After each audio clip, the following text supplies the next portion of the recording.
Hi, Beauty! Naku, huwag kang pumasok! Hindi ka pwedeng pumasok. Hindi ka pwedeng pumasok. Naku, huwag kang papasok. Kinakabahan ako. Hindi ka pwedeng pumasok. Galit na galit sa'yo. Ate mo, baka kung anong mangyari, huwag kang pumasok! O, hindi, sige!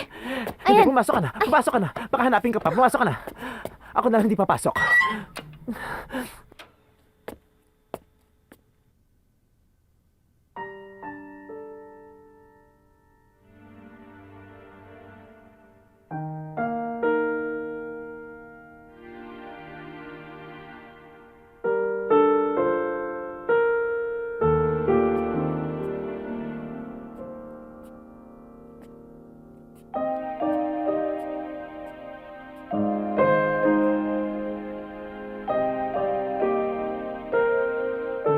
Ate.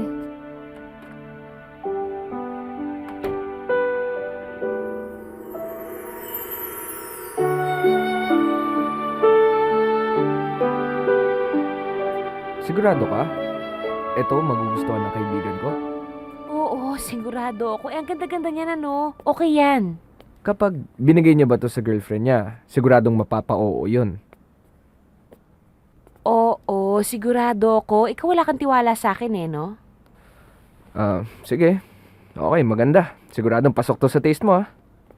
Ay, ang kulit. Oo nga. Gutom na ako. Pakainin mo na ako. Pwede naman ba yun, di ba? Sige, sige. Halika na. Ano ulit? Ganda-ganda naman dito. Isa pa, isa pa. Tapos, Paano ulit?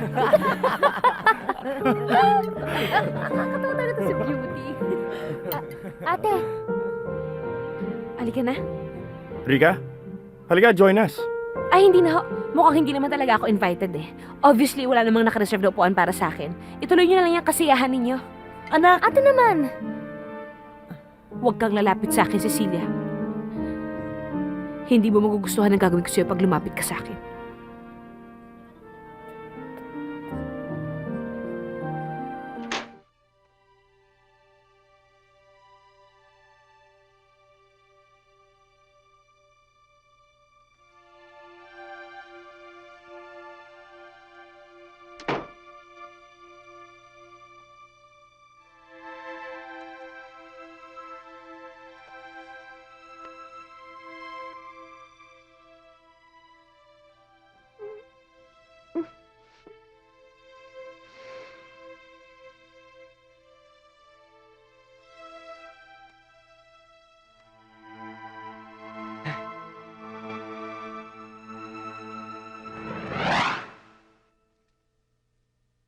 Sorry, Noel, ah.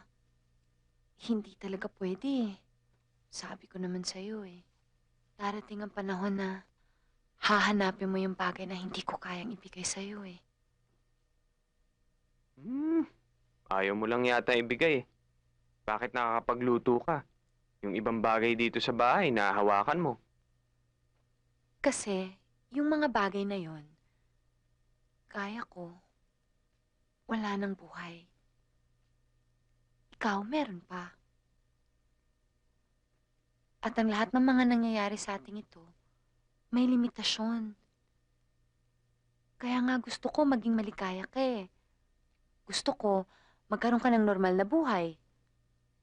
Makahanap ka ng babaeng mamahalin mo at magmamahal sa'yo. Anong gagawin natin? Basta, akong bahala. Hahanapan kita ng chika babes. Ngayon lang ko uminom sa buong buhay ko. Lasing ka na yata eh. Itigil na natin to. Hindi ako lasing. Gusto ko nga malasing eh.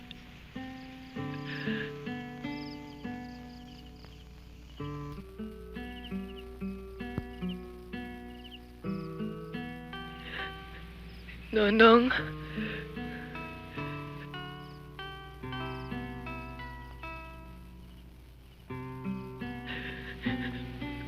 Namimiss ko ang ate.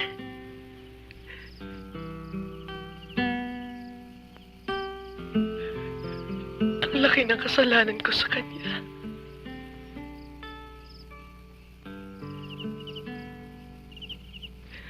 Siyang nag-alaga sa akin mula nang mamatay ang inay.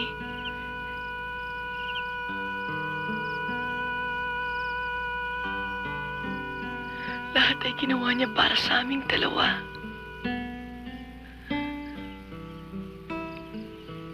Lahat ng sakripisyo.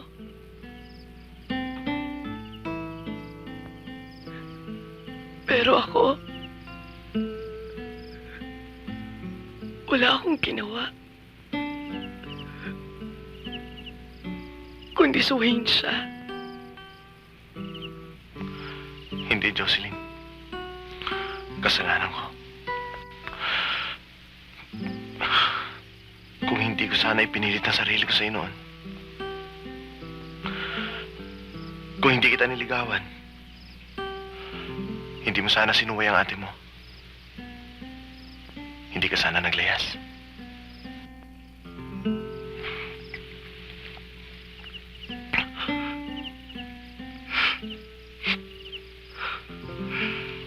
Siguro nga, napakabata pa natin para magkarelasyon. Kung ganon, edi may kasalanan din ako. Dahil minahal kita.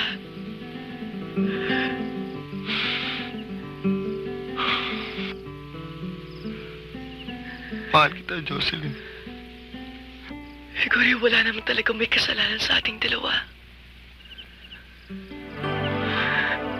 Nalilito lang tayo siguro kung anong gagawin natin.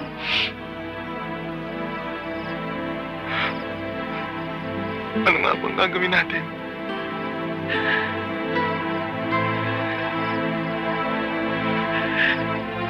Ewan ko. Hindi ko alam.